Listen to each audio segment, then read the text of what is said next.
some questions regarding the Facebook ads, a little bit more in depth about that, but this will be, again, all about the design, okay? Awesome. All right, so next up, so here's I do want to say is we will be sharing out this slide deck later. So I see some people asking that. So JR is going to hook you guys up. Yes. All right, yes. Okay. I see the chat here now. It was kind of hidden earlier. All right. So first off, creative is king. You may understand that, like, hey, you know, copy is really important, but also creative is really important as well. One of the reasons why is that based on a few studies, 56% of a brand's sales lift from digital advertising can be attributed to high quality creative. This was some data that they pulled in.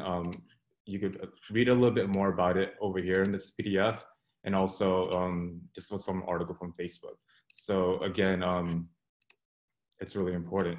Why is it important? You'll see that for the past few months here, especially on Facebook ads, earlier this year, Facebook ads shortened the copy that's shown on ads. So it used to be 7 lines, now it's only 3. So it makes it really more important to have the ad creative to be thumb stopping, and also,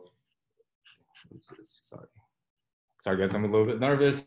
I know there's a lot of you guys here, but thank you so much again for having me. Hey everyone, let's give JR some love. Tell him that you're super excited about this, because I know I'm stoked. So let's get some positive comments going in here. Give him there we go. Hell yeah, people are pumped. You got this, man. Yeah, awesome. Thank you guys. All right, so again, moving forward, and all right, thanks you guys. Thanks for all the love. Awesome. So again, this really puts a lot of importance for the ad creative, especially because it came down from 7 to 3. So especially when you're scrolling down the ad on your Facebook feed, you really want to create a pattern interrupt. So while you're creating the ad, make sure that you ask yourself, how do you create a pattern interrupt, right? So here's an example of a pattern interrupt. While everything's kind of pointing down, you'll see in your Facebook feed, everything looks the same. You want to create something that stands out from the rest of the feed. So again, other than having like an amazing offer and copy, you want to make sure that you have the scroll stopping imagery, something that unexpectedly catches your attention. You'll see here, right? You'll see a lot of ads as well on your Facebook feed. You'll notice those red little circle dots or red images that are kind of highlighted with a red pen. Those are more like clickbait, but that is a perfect example of the pattern interrupt. Boris, it's pretty hilarious. All right, so next up, we're gonna go over the preparation. All right, so again, the first impressions are always really important, especially because it is a Facebook feed and you're promoting your own webinar.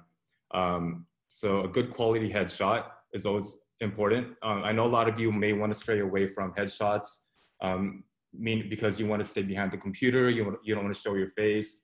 It's more of a Gen X thing. Mostly the newer generation, I call that the YouTube generation. You want to be they're more comfortable on screen. So like a millennial like me, I'm not that comfortable, but the people the upcoming YouTubers, they're always up front. They're really vocal and they're always in front of the camera, so they're more comfortable about that. So you kind of need to step outside that box and be more comfortable with your audience. So take a headshot. It's always important to have a human touch on your Facebook ads, because we're designed that way. We're meant to interact from one face to another. And by having with a dog, yeah, you can have a dog actually, if you want, right?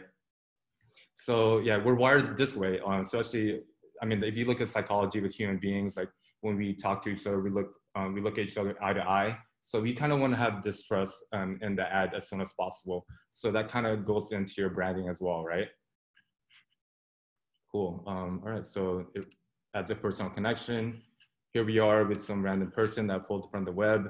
But again, and for the prep work, you want to be resourceful. A lot of the times people are kind of this holds them back, being hey, I don't have professional photos. I don't want to put my image on there. It'll be pixelated here and there. But you could take it with your phone. Like if you have a phone, you could take it with clear background and shoot it, right? I mean, you don't want to do a selfie where you're holding it, but it'll be great to have another person behind to help you out, have a clear background behind you, and you want to avoid complex objects because this later on helps you when you're editing your photo, when you're cutting yourself out from that image. So you want to avoid like foliage in the background, complex objects, just to make your job a lot easier. And I'll show you guys a tool later on how to cut yourself out a little bit quicker. Again, be sure to have good lighting. And if you don't have studio lighting, it's always like good to go outside and actually get the actual sun in your face. Well, not too much sun, the harsh lighting, like 2 p.m., 3 p.m. What you want to do is maybe in the before sunset or in the early morning. If you go to like 8 a.m., 9 a.m. when the sun rises, sunset, mostly the golden hours. Exactly, Boris.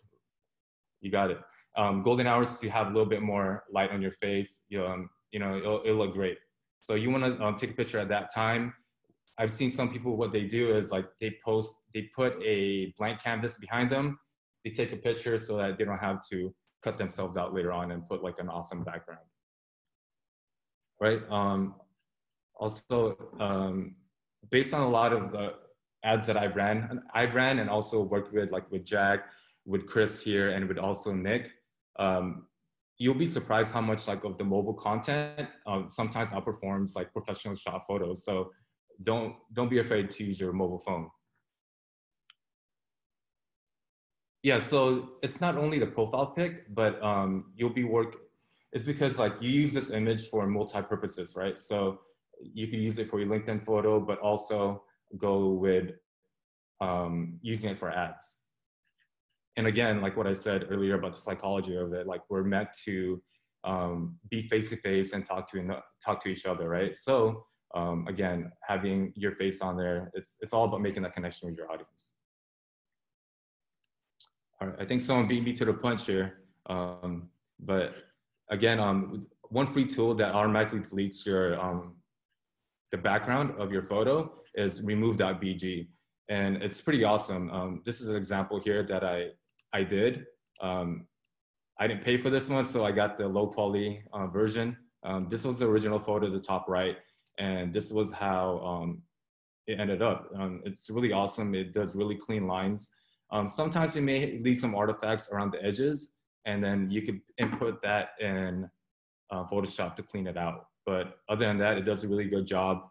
You could pay a little bit more, maybe like $1.99 per photo, I believe, and it cleans out the images and you get the high res. And also, if you want more control, for more of the control freaks out there in Photoshop, there's a new feature that they actually launched to where it's, it kind of does something similar to what remove.bg does.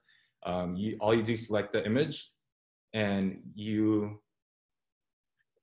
so you select the image and you go to subject, select option tool, you see here, and then it automatically selects the image similar to remove.bg. Again, also deposit photos, it's been really like helpful for me, especially using like different vector elements in the background,